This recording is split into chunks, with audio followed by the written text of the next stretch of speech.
Háromféle ember létezik a világon. Aki nem hisz Istenben, aki hisz is, meg nem is, és aki igazán hisz az Istenben. Van is erre 3 példám. Kimegy a magvető a szántóföldre magot vetni, és némelyiket szétszór a kövek közé, némelyiket a tövisek közé, és némelyiket a jó földbe. Az a mag, amelyik a kövek közé esett, ott nagyon kevés a föld.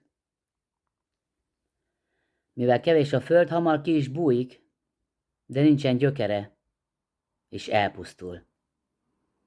Na ez az az ember, aki nem hisz az Istenben. Pedig hallja az igét,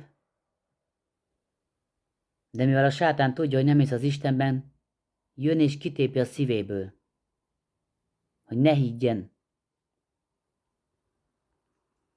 Az a maga, amelyik a tövisek közé esett, az szépen kezd fejlődni, növekedni. Csak az a baj, hogy a tövis is növekszik és fejlődik szépen vele együtt, és elfolytja azt.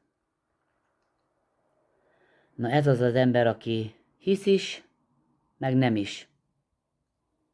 Mert jön valami az életében, ami fontosabb lesz, mint az Isten, és eltaszítja magától az Istent.